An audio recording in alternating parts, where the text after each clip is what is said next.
Hello and welcome to episode 243 of Tall Guy Talks Travel with Rick Doherty. Of course, I am your host, Rick Doherty. On today's show, I'll be looking back on some of my previous conversations from the last few months. Not everyone gets to listen each and every week, so a few times per year, I like to go back and replay parts of some of these episodes. That is what we will be doing today on the show. Before we get started, make sure you're subscribed to the Tall Guy Talks Travel with Rick Doherty YouTube channel. This past week, I returned to Walt Disney World to get some more use out of my annual pass before it expired. I will have videos from that trip coming up soon on the channel, and you will not want to miss them. Back in February, I talked with my regular co-host Maz about the movie Wicked. One of the things we discussed is where Wicked would potentially fit in the Universal theme parks. Let's get started with today's fun with that talk. Thanks for being on the show, Maz. Thank you for having me. How many times have you seen Wicked in theaters? I saw it 3 times in the theaters, and since it's come out for streaming, I've seen it 3 more times. So really going for it. How many times did you see Wicked in musical form? 3 times. So I've really just putting 3s across the board. You are about to hit double digits on Wicked here. So I want to get into this here a little bit, and I want to start talking about Wicked as a Universal property. When you were at Universal for the Orlando Informer meetup back in December, they had a little room, a little store that had some trinkets in it. Why don't you talk about that for a little bit? Yeah, so they had I don't know if they're calling it an experience, but it was essentially a plussed up shop. And it was really cool. They had giant like billboards on either side, one of Glinda, one of Elphaba. And you walk in and they had a bunch of prop replicas from the show. So a bunch of different costumes and things like that, that you could walk through, which was very fun. And then they had some cool photo ops, like, with the broom or in the wizard's office, things like that. And then, of course, you exit through the gift shop. And they had a bunch of really cool merchandise that I amazingly restrained myself and did not buy anything, but it was very tempting because it was very good. And it was really cool. If you're a fan of the movie, and you like those little details and you'd be interested in seeing like costumes up close, I definitely recommend going to check it out. So a lot of times when we consider an intellectual property and whether it would be able to sustain its own theme park land, the first thing is how long-lasting will this IP be? How relevant will it be in X amount of years? And from what I understand, Wicked is going to be a 2-part movie where if you've seen Wicked, it's only half the story. You're going to have to go in November of this year and see the second half of the story. So they've already stretched out what they have to the point that this is going to remain relevant for at least another year. Well, and here's the thing. Wicked, the stage show, opened in 2003. So it's already, old as an IP. And the fact that they made this movie, 20 years later, and it still had this huge reception of people, flocking to go see it, and they've got another part coming, I feel like it has shown that this is still like a very relevant IP movie franchise, however you want to phrase it. So I think it's got legs at this point. And it would be so funny the way that Universal likes to sort of take jabs at Disney. We just saw the other day when Dino Land USA closed at Animal Kingdom, and they posted, if you want to land with dinosaurs, come on over. We got Jurassic Park over here at Islands of Adventure. they love to take their jabs at Disney, and with the weird quirks of intellectual property law, Disney has been trying for decades to tap into the Wizard of Oz, including making some prequels, or I don't even know what those movies were. I think wasn't like James Franco in it or something. Oh my God, yeah, I forgot about those. Those were something. And they have been trying so hard to get this. They had it on the Great Movie Ride. And now it looks like Universal is the one that's going to end up being able to create this Wicked Land. And when you talk about relevance, yes, the stage show has been around since 2003. There's books. There's now going to be 2 movies. But The Wizard of Oz has been around for almost 100 years. The movie itself, the iconic, Right? and then the book even longer than that. So I do think this would be an IP that you could safely say, let's build a land around it, and it will be able to last for decades. Build me a yellow brick road. Oh, that would be so cool. I mean, so cool. All right, so why don't you brainstorm just very quickly, what would you like to see in a Wicked Land? I want Shiz. I want to be able to walk through Shiz. There should be some kind of boat ride. Movie establishes it's on the water, so I think there's an easy tie-in to, like, bring you through the university or whatever. Maybe Madame Morrible's giving you a tour. I don't know. There should be. I mean, you gotta get Jeff Goldblum in there somewhere, right? Like the wizard has to do something. I don't know if you somehow get a wizard's castle ride in there. I don't know, but I feel like you just have to put him in a pre-show somewhere. Like I need that to happen. I desperately, desperately want a defying gravity ride. I don't know the mechanics. I would be happy if they like took Flight of Passage, and made it seem like you're riding on a broom and they just like played defying gravity in my ears while I'm like flying over land. That's gonna make me happy. That's all I need. Just put the music in my ears and just CGI it. It's Flight of Passage, it's part Rip Ride Rocket. It's Yeah, exactly. I'm sure they'll come up with something better than that. But yeah, I just want this. I want this interactive world. I want to be able to walk down the yellow brick road to go see the wizard. I would love if there's a way. And Dancing Through Life, they're in a library, and they've got like rotating parts. I would love if there's somehow some way to incorporate that into something. I don't know. There's a train. Give us a train ride. I have so many ideas. They're not great, but Universal, listen. I will come give you my ideas for a Wicked Land, and you can use them and just let me go for free. and we're hearing rumors Simpsons might be going soon. There's that Lost Continent area that doesn't have any attractions right now. There's a lot of space. They're building a whole new theme park. There's a whole new park. I think we might be getting Wicked at some point in the next few years. I will say, truly, it has happened a couple times with like Disney where you watch something and you're like, oh, they could put this in the movie this way so they could put it in the theme park.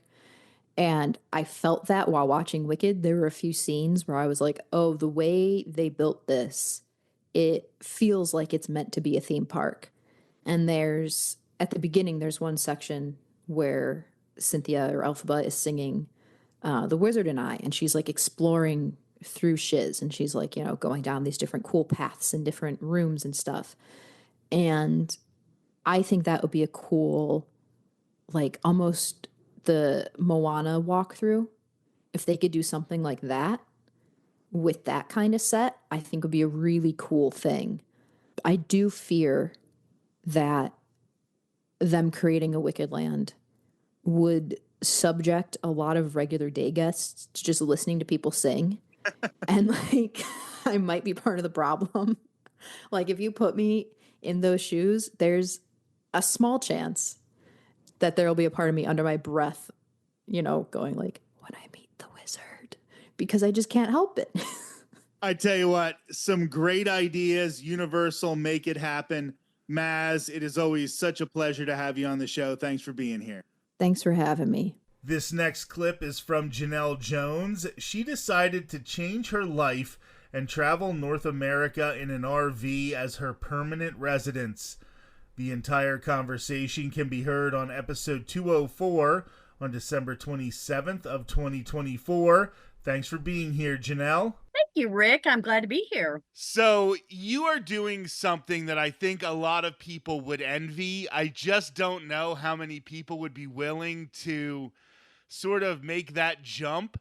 But why don't you describe, first of all, just how you live your life? Because I think this is going to be really interesting to a lot of our listeners who love different types of travel.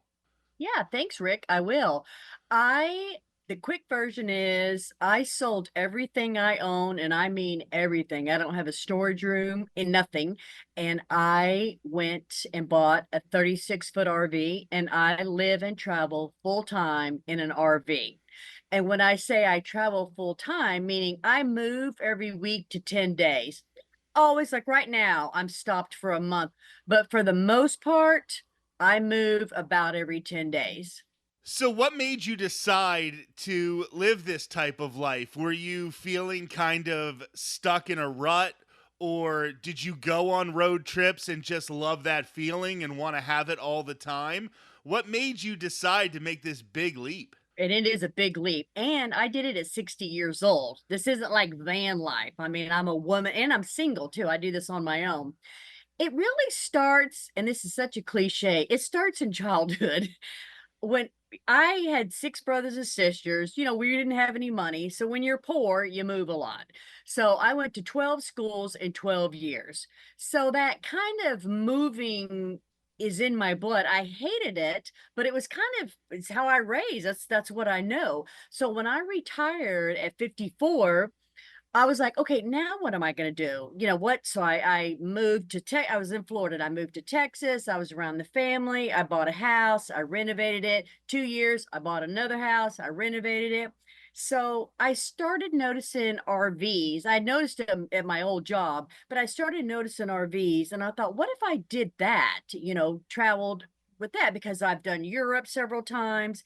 I've done like extensive hiking. And so I realized I like that. So I bought what I call my starter RV, and I hit the road, had my house, and I did that for like 2 years. And I realized I was only at my house 4 months out of the 24 months.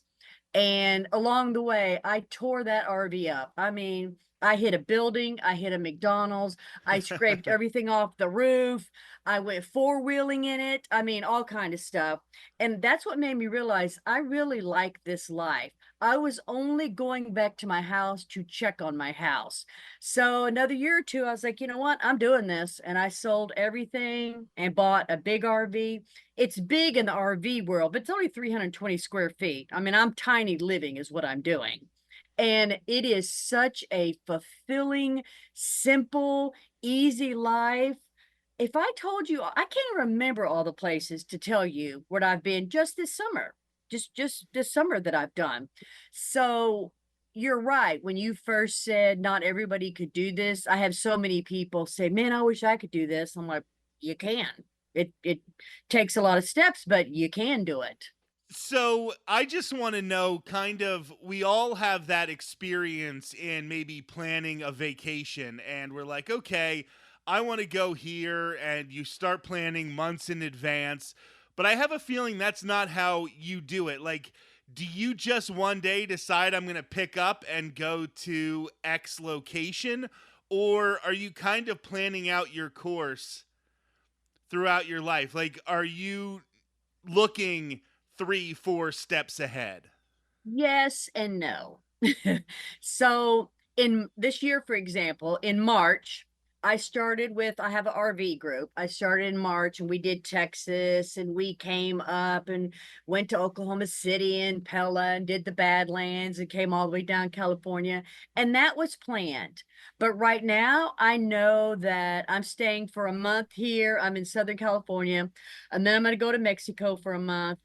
do some planning, yes, especially when I'm with my RV group. But otherwise, nah. I kind of decide, you know what, it's hot here. I'm gonna go north or I'm gonna go further east or and then I can just go. No, that sounds incredibly freeing because I know one of the things that we end up talking about is how you can get burdened by the planning process of travel.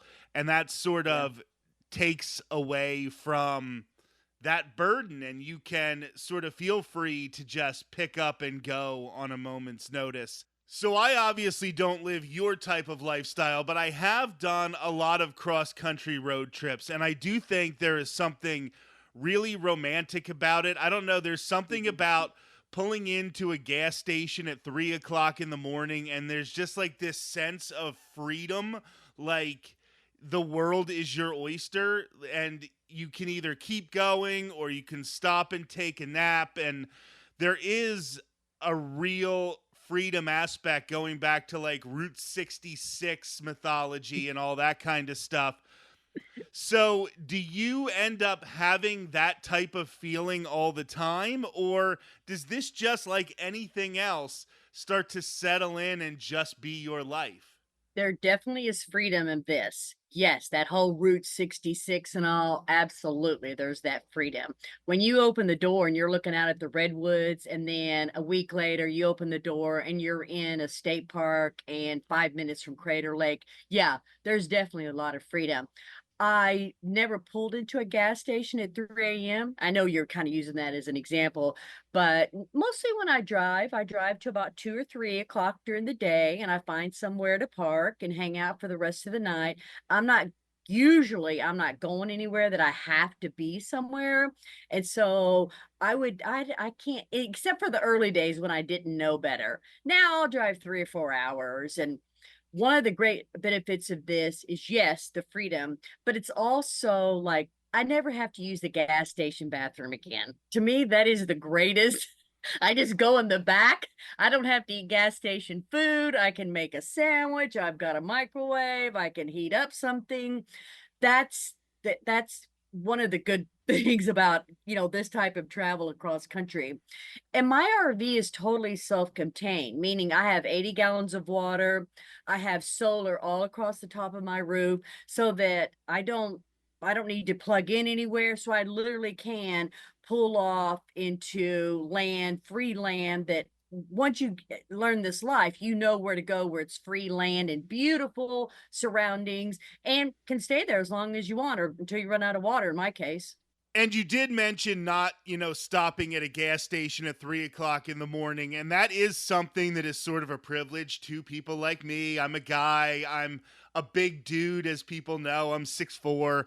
And you also specialize in, you are a woman who travels by herself. And you have sort of become an expert at telling other women and giving women tricks and some advice on how you stay safe while living this type of lifestyle. That's a good point, Rick, because I get asked that all the time. I mean, if I go to a gas station 5 times, 4 of the times, somebody's like, looks at me across the pumps, we're both getting gas, like, you're driving that? You drive that by yourself? Yes, I do. I drive, at first it was ugly, but now it's just driving. But the thing about safety, of course, women look at safety differently than men. You can walk around, you're, like you said, a big guy, you're fine. Well, women are used to, from a very young age, we're taught differently on how to watch our environment. Same in this type of life. But what I tell everyone is it's not just a matter of making sure the door's locked.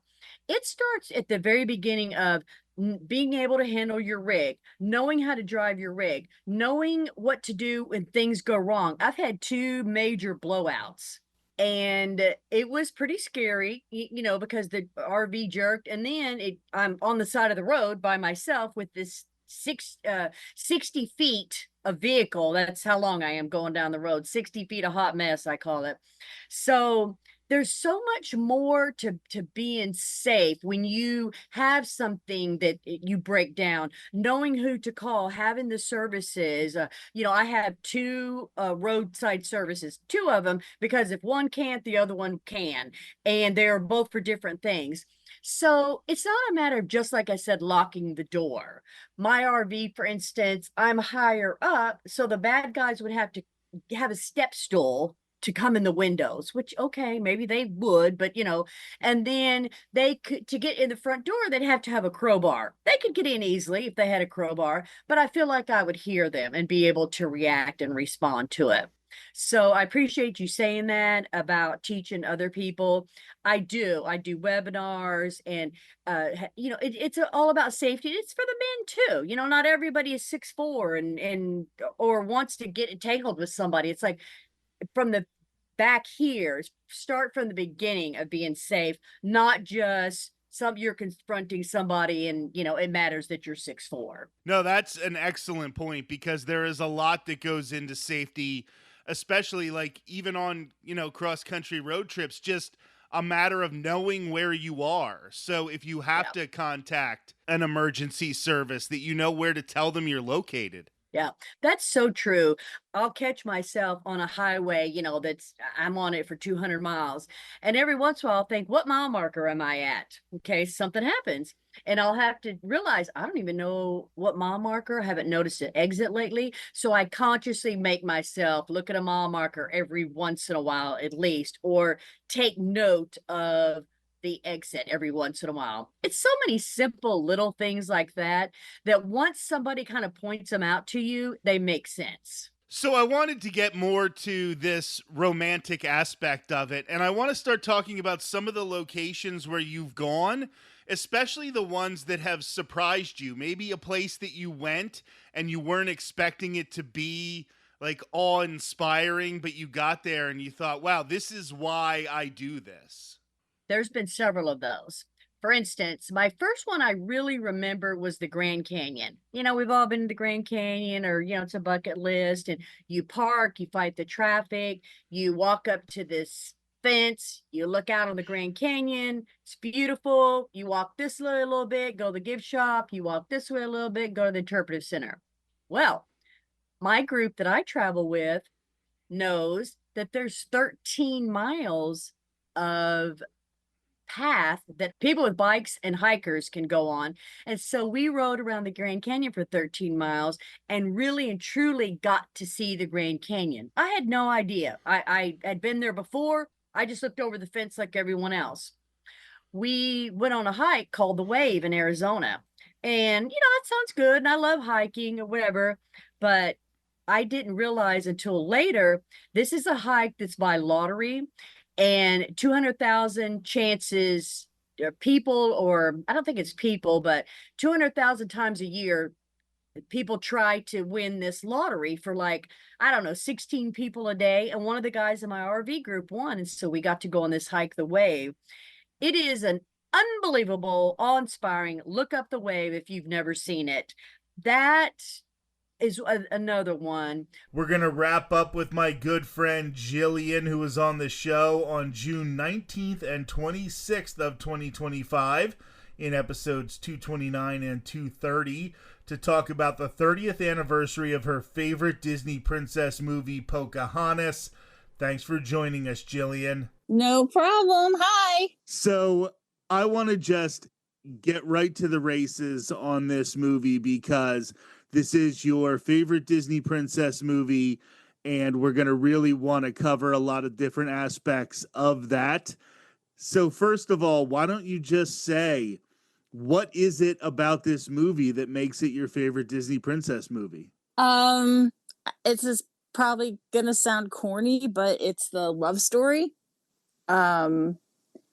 I mean, close second, probably just the art and the aesthetic of the entire movie, the animation, close second. But the love story, I'm gonna just get right to it. I was a hormonal teenage girl watching this movie for the first time, and the story of them falling in love, and then this doesn't end like a normal Disney movie. Like, I don't know, should we like spoiler alert on this, or like do you think it's okay to just come out and say the ending? I think after 30 years, if somebody wanted to watch it, they probably would have watched it by now. Hey, you hadn't seen it until just recently, but yeah. This doesn't end like a typical Disney movie because, of course, in keeping with the very, very, very vague history, they don't end up together at the end. You know, she doesn't find her prince, she finds herself, and she has to go on alone. And that killed me. That killed me as a teenage girl. I can still remember it like it was yesterday, sobbing to my very core of my 16-year-old being in my living room watching this movie on VHS for the first time. And it's the love story that hooked me. So that's obviously something that is very different about this Disney princess movie than at least the other ones of the Disney Renaissance.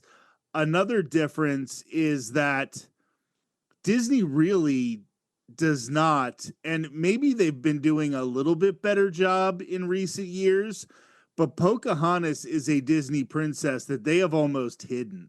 Well, that I would say is mostly because of the backlash that they received from the Native American community when this movie came out. It was widely panned. They did not like this movie at all, and rightly so. I mean, it's just the history is just they didn't. And I don't know who was in charge of that. I should know because I've researched this movie a billion times, but their take on the history was just, I am a firm believer that they should have just slapped any other name on the characters on this movie, called it a day. It would have been a beautiful story that stood the test of time had they not chosen actual historical people who lived in real life for this movie. Right, like you look at some of the other movies that have been loose adaptations.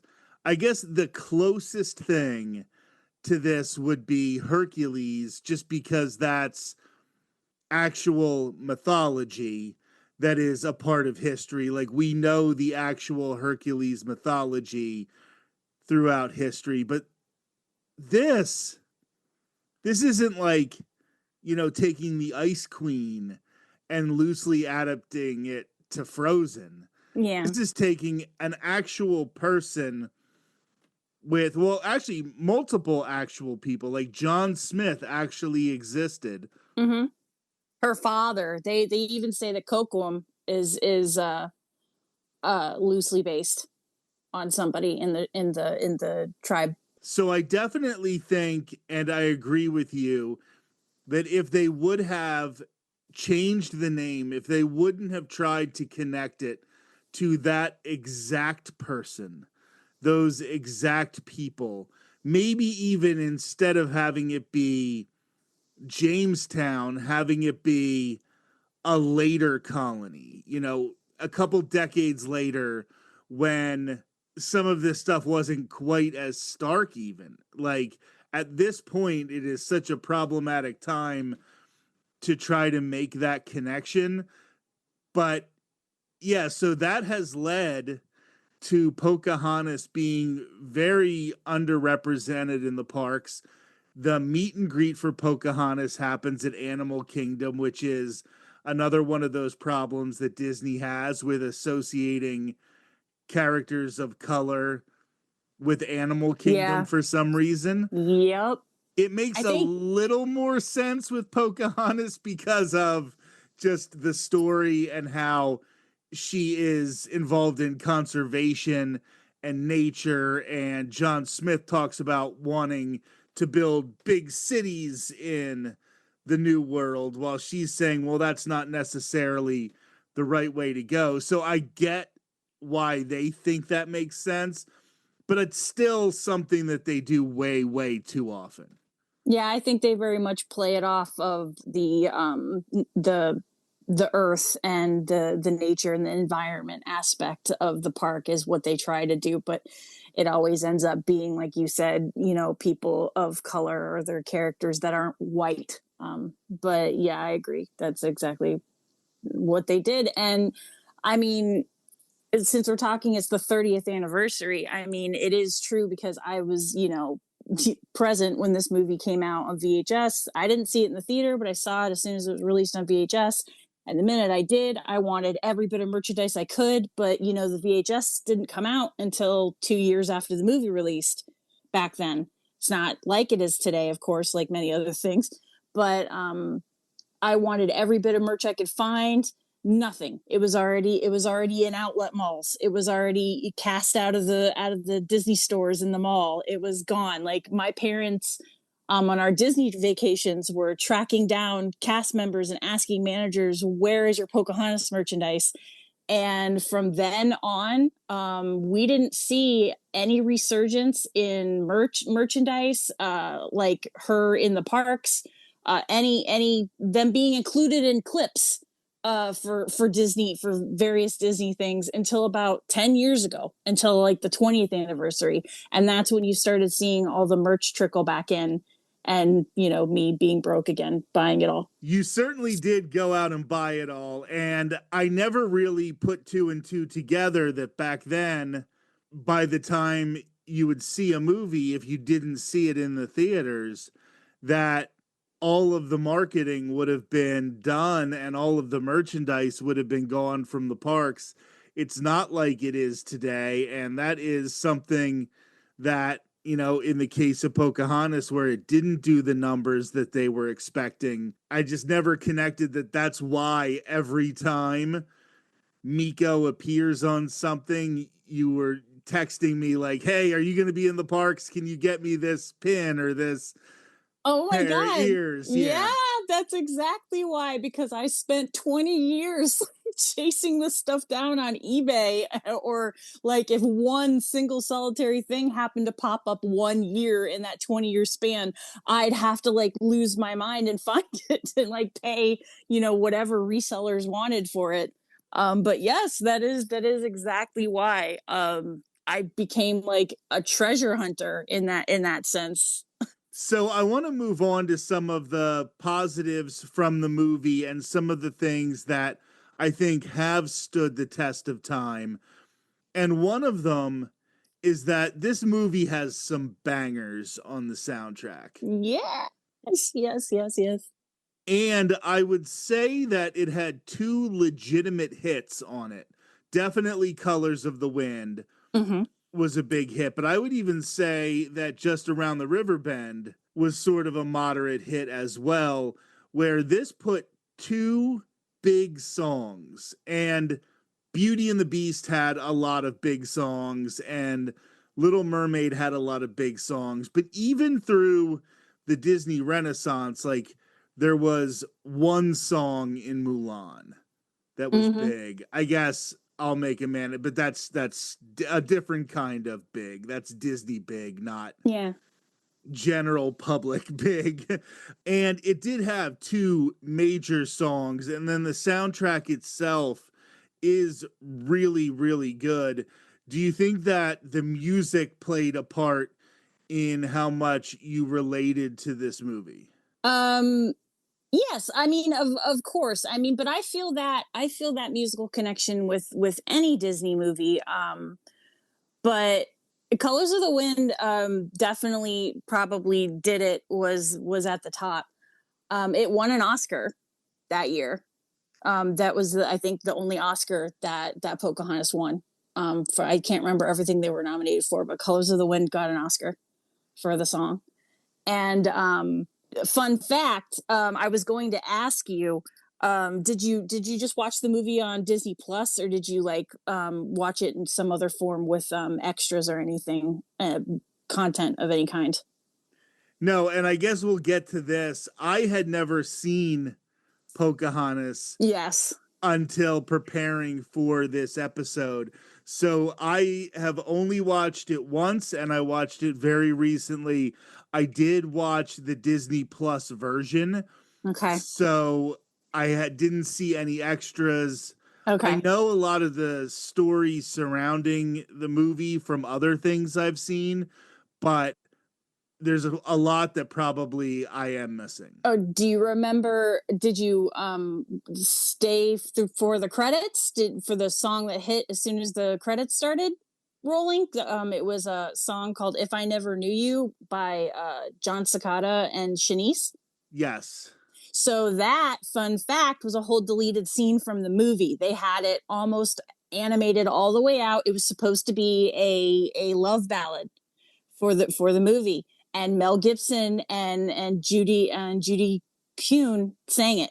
And on the 10th anniversary release, I believe, of the DVD, they had released that extra footage and set it to a very rough draft animated version of it. That is probably, honestly, my favorite song, because it's just a beautiful song. And seeing the characters actually sing it to each other, it happens after John Smith is captured and is being held. It's what they're saying to each other before they say goodbye, because he's going to die in the morning. That is probably my favorite song that I never got to experience until 10 years after I seen the movie for the first time. But that, again, that's my nerd trivia. And I know that in retrospect, this is another thing that aged very poorly about the movie. But at the time, Mel Gibson was a get. Yes. Big deal. And unfortunately, one of my biggest girlhood crushes. And this movie probably solidified that, and is why I became such a huge fan of his afterward. But yeah, honestly, this was it. It was this movie. When I found out he was John Smith and he was a good looking guy and John Smith was a good looking guy.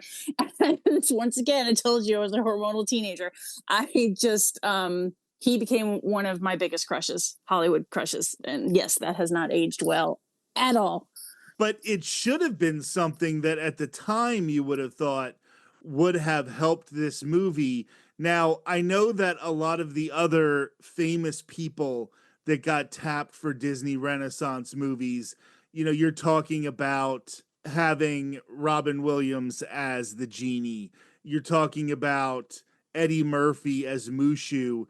I think they tried to get comedians to play the second tier characters, and Mel Gibson is a lot of things. A comedian, he is not. So I think he is though.